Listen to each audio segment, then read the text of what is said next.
Hey guys, it's Libby, and first off I just wanted to say that I am sorry that I missed the past 4 days of posting.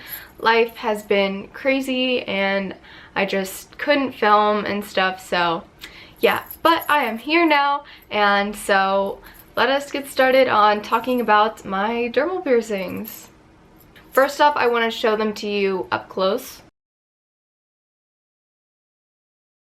So like you can see, I have 2 on my collarbones and they cost $75 each, and that was including the jewelry. So yes, it is expensive, but I mean, you can find it for cheaper, but if it's too cheap, then don't go for it, because these are like fancier piercings. So if you find it for 20 bucks, then not a good idea to go there. So just saying. But yes, it is expensive. As for the pain, yes, it hurts, but it only lasts about 10 seconds and then it's over. So I will link the video of me getting them done in the description if you want to watch it and see, because really it only lasted about 10 seconds, so it's worth it if you're worried about the pain. After it was done, it hurt that night and then the next day, and then it was fine and it didn't hurt anymore. Basically how it works is they will use either a needle or a dermal punch to implant the base in your skin, and your skin will heal around that, hopefully, unless it rejects.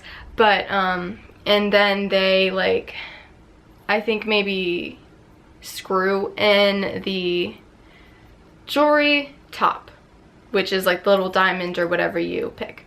As for the jewelry options, yes, there are different ones you can choose from. I have like crystal tops. There were like opal or like different colored stones or whatever, but yeah, there are different ones you can pick from. With the healing, I think I was supposed to keep the bandages on for 2 days and clean it twice a day, and it was supposed to take 4 months to heal completely. I used Castile soap because that's what my piercer told me to use, but I know that a lot of people use like sea salt sprays and whatnot, so just do whatever your piercer tells you to do, and yeah. But like I said, it needs 4 months to heal completely until you can change the jewelry tops.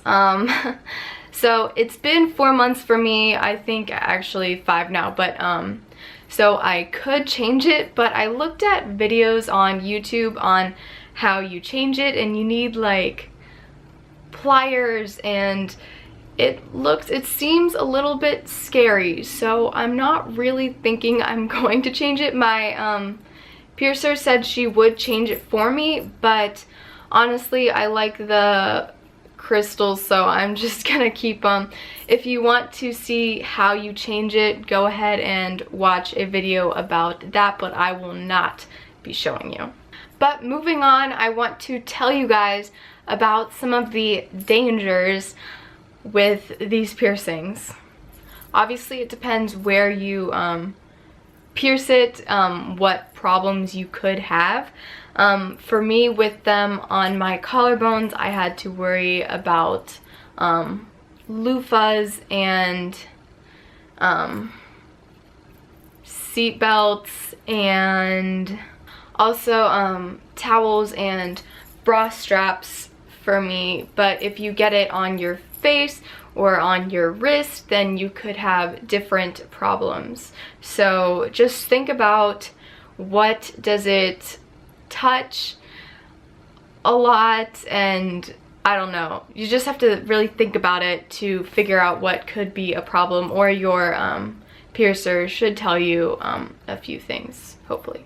Also, I just want to say that it will not get like caught on sweaters or clothes or whatever, because the jewels don't have prongs, like holding them on like some earrings do. Like you can see, this is an earring with prongs, but dermal piercings don't have those. There are a few things though that I had problems with that I was not warned about, which it doesn't matter if you're warned or not, you need to be very careful. But I had a little bit of a problem with a purse strap. It pulled the dermal base half out, which didn't hurt actually. It just, I needed to push it back in again. So yeah. Also, I did have trouble with a loofah. That was the first time that it got pulled out halfway. Again, it doesn't hurt. You just need to push it back in again if you can, but if it's too far out and you can't, then you can't. So, but mine I could. Also, when I was sleeping, I was kind of curled up, and my necklace actually got like hooked around this dermal, and it was very scary. When I woke up, it didn't get pulled out or anything. I was very lucky. But that could have been a big problem if it had like pulled it out. That would have sucked a lot. But yeah. Another problem I had was I was laying on my stomach and I tried to move my body, but I didn't lift my chest like I normally would. So the dermal was just like kind of pulled a little bit. It didn't get pulled out, but that one did hurt a little bit because it was just, I think, like ripping my skin underneath, like my flesh. So yeah, so just don't drag it on anything or whatever. But the last thing that I had trouble with was I was wearing a workout top, and the neck was cut right here, and it was like right on the dermal piercings, and that was not good. It really made the dermal piercings really angry. So yeah, that led to an infection, which I will talk about now.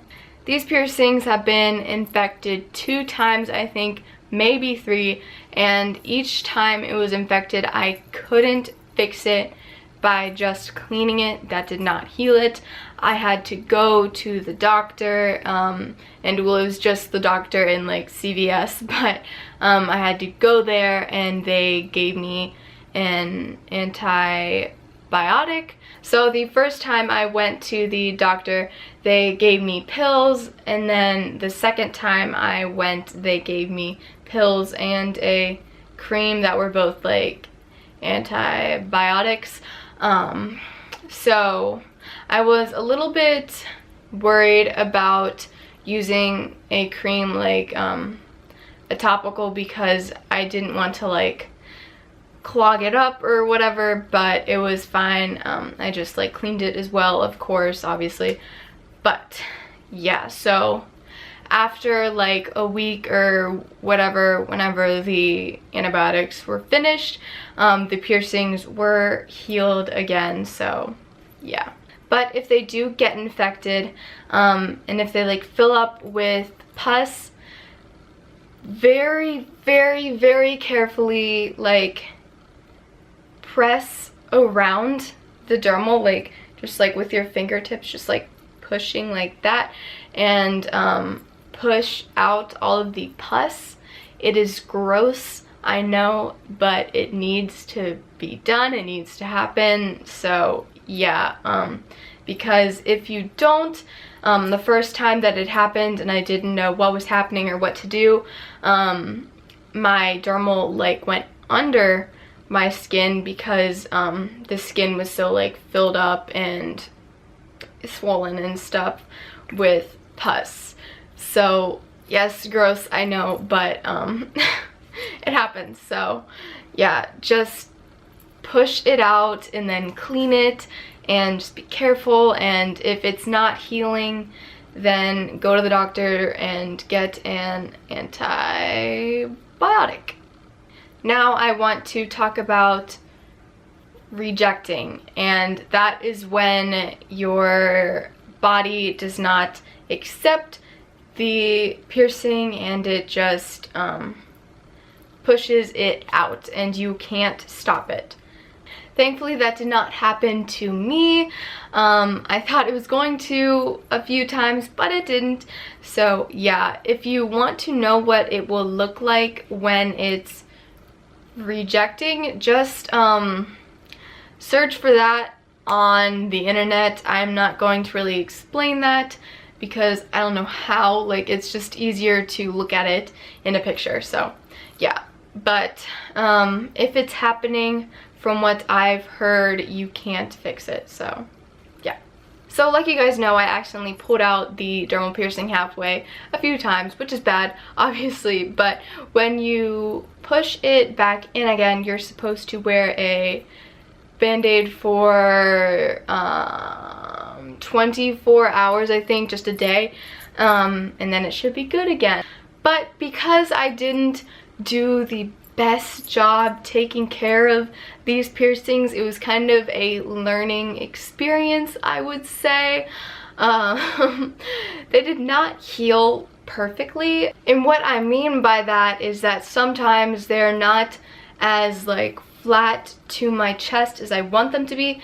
First off, they can't be like completely flat to your skin because when they're pierced, your skin is swollen, so it just like, it can't happen that it's completely flat, you know. So but there are some times that the left one especially is kind of popping out a little bit. So what I do to kind of fix that is I will wear a Band-Aid on it for a day or 2 days, and no one told me that that was a good idea, like trying to force it to go deeper into my chest. No one said that was a good idea, but I think it is. It's kind of working.